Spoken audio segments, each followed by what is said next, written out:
Hello everyone, this is Preet and welcome back to my YouTube channel. Students, हम लोग देख रहे हैं इन टेक्स्ट क्वेश्चंस और आज इन text question number 2, what are oxidizing agents? Oxidizing agents क्या होते हैं? ये जब हम चैप्टर डिस्कस कर रहे थे तब हमने देखा था कि ऑक्सीडाइजिंग एजेंट्स जब हम देख रहे थे केमिकल प्रॉपर्टीज ऑफ कार्बन, तब हमने वहां पे देखा था कि एथेनॉल से एथेनोइक एसिड जो है वो ऑक्सीडेशन रिएक्शन से बनता है।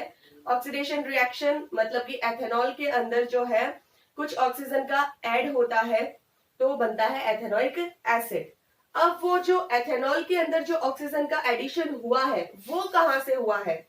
तो वो हुआ था वहां पर ऑक्सीडाइजिंग एजेंट्स के थ्रू, जैसे कि पोटेशियम परमैंगनेट या फिर पोटेशियम डाइक्रोमेट। ठीक है, ये कुछ ऑक्सीडाइजिंग एजेंट्स थे जिनकी वजह से जो है एथेनॉल में क्या हुआ था, ऑक्सीजन का एडिशन हुआ था और एथेनॉल से क्या बन रहा था, एथेनोइक एसिड। तो वो जो ऑक्सीडाइजिंग एजेंट है उन्होंने क्या काम किया? ऑक्सीडाइजिंग एजेंट्स क्या होते हैं? तो ऑक्सीडाइजिंग एजेंट वो सब्सटेंस होते हैं जो किसी कंपाउंड को ऑक्सीजन या तो प्रोवाइड करते हैं या फिर हाइड्रोजन रिमूविंग करते हैं और उस कंपाउंड को क्या बना देते हैं, ऑक्सीडाइज कंपाउंड बना देते हैं। उन्हें बोला जाता है ऑक्सीडाइजिंग एजेंट्स। तो यहां पर देखिए, an oxidizing agent is a substance which either provides oxygen or remove hydrogen from other compound and oxidize the compound. An oxidizing agent, एक oxidizing agent is a substance, एक substance होता है which जो either या तो provides oxygen या तो oxygen provide करता है और remove hydrogen या फिर हाइड्रोजन को रिमूव करता है फ्रॉम अदर कंपाउंड, एक दूसरे कंपाउंड से, एंड ऑक्सीडाइज द कंपाउंड और उस कंपाउंड को ऑक्सीडाइज्ड बना देता है। क्योंकि कंपाउंड ऑक्सीडाइज तभी बनेगा जब या तो उसमें ऑक्सीजन ऐड हो रही है या फिर उसमें हाइड्रोजन रिमूव हो रही है। ठीक है, इसका एग्जांपल देखिए, इसका एग्जांपल पोटेशियम परमैंगनेट KMnO4 और पोटेशियम डाइक्रोमेट K2Cr2O7। तो ये आपका हो गया ऑक्सीडाइजिंग एजेंट्स, क्वेश्चन नंबर 2। तो इस पेज पे जो क्वेश्चन थे वो 2 ही थे। अभी जो नेक्स्ट जो लास्ट पेज के क्वेश्चन आंसर्स हैं उनमें भी 2 क्वेश्चन बच रहे हैं। तो देखते हैं नेक्स्ट पेज पे, इसे आप लोग इसका स्क्रीनशॉट ले लीजिए।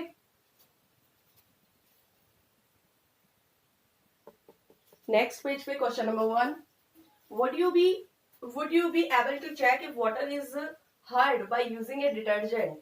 क्या आप एक डिटर्जेंट को यूज करके और ये बता सकते हैं, ये चेक कर सकते हैं कि वाटर हार्ड है या फिर नहीं? Would you be able to check if water is hard, मतलब कि वाटर की हार्डनेस बतानी है कि ये वाटर हार्ड है या सॉफ्ट है। तो क्या आप डिटर्जेंट के यूज से ये चीज बता सकते हो? तो जी बिल्कुल नहीं बता सकते हैं डिटर्जेंट के यूज से। ये काम हम केवल सोप के यूज से जरूर कर सकते हैं। वो भी इसलिए कर सकते हैं क्योंकि जो सोप है वो केवल और केवल सॉफ्ट वाटर के साथ में रिएक्ट करता है। ठीक है, और जो लेदर है वो भी केवल सॉफ्ट वाटर के साथ में ही देता है, लेदर मीन्स झाग देता है। जो डिटर्जेंट है वो हार्ड एंड सॉफ्ट दोनों तरह के वाटर के साथ में रिएक्ट करता है और दोनों ही वाटर के अंदर जो है लेदर देता है। तो डिटर्जेंट से तो आप बिल्कुल ही ये नहीं बता सकते हैं कि कौन सा वाटर हार्ड है और कौन सा सॉफ्ट वाटर है।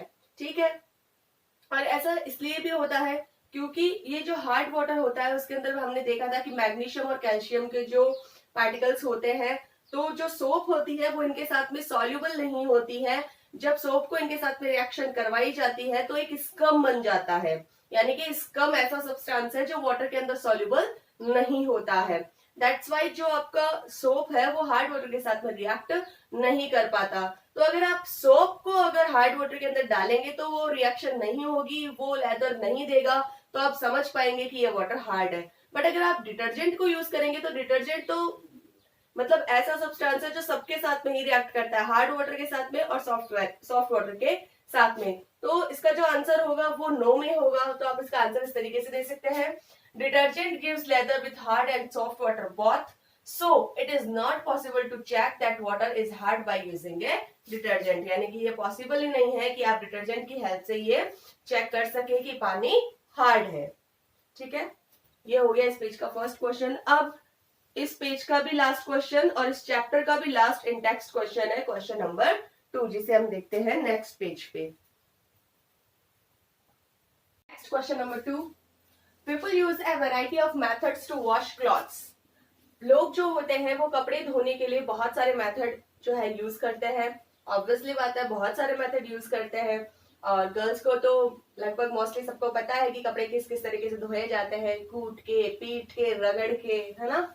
Usually after adding the shop, usually क्या किया जाता है, शॉप ऐड करने के बाद भी दे बीट द क्लॉथ्स, वो उन्हें कपड़ों को क्या करते हैं, पीटते हैं ऑन ए स्टोन, पत्थर के ऊपर कपड़ों को पीटते हैं। आपने कई बार जो ये धोबी घाट के ऊपर देखा होगा कि धोबी घाट कैसे कपड़ों को पछाड़ते हैं, मतलब कपड़ों को उठा उठा के और एक पत्थर पे जोर जोर से मारते हैं। तो एक तो वो तरीका हो गया, और beat it with a paddle, और या फिर उसे एक पैडल की हेल्प से पीटते हैं। पैडल मतलब घर के अंदर जो ये डंडा रखते हैं ना कपड़े धोने वाला, उससे।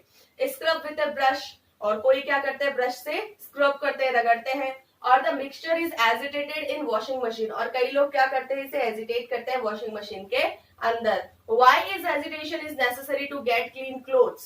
तो ये जो एजिटेशन होता है ये कपड़ों के लिए या कपड़ों को साफ करने के लिए जरूरी क्यों होता है?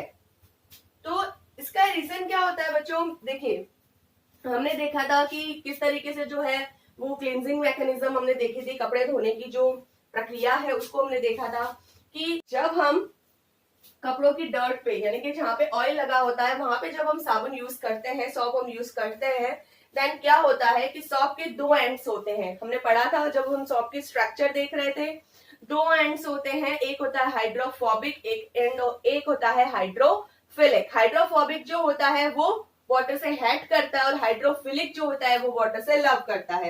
यानी कि जैसे ही हम उसके ऊपर सॉप लगाएंगे तो जो वो हाइड्रोफोबिक वाले जो मॉलिक्यूल्स है वो कहाँ पे जो जाके इकट्ठे हो जाएंगे, वो सेंटर पे, जहां पे वो डर्ट है वो सारी डर्ट कहाँ पे, एक जगह सेंटर पे जो है कलेक्ट हो जाएंगे, क्योंकि वो हाइड्रोफोबिक है, वो पानी से क्या करेंगे, दूर भागेंगे, तो वो सेंटर पे इकट्ठा हो जाएंगे। और जो हाइड्रोफिलिक है वो डर्ट से छुटकारा पाके वो वाटर के अंदर आने की कोशिश करेंगे। तो इस तरीके से वहां पर एक क्या होगा, एक मिसाइल स्ट्रक्चर बन जाएगी। मिसाइल स्ट्रक्चर हमने देखी थी इस तरीके से, है ना, ये बीच वाला डर्ट, और ये इस तरीके से क्या हो रहा था, मिसाइल स्ट्रक्चर। यहाँ पे पॉजिटिव Na+ और यहाँ पर COO- हमने देखा था बीच में, है ना, जो हाइड्रोफोबिक है।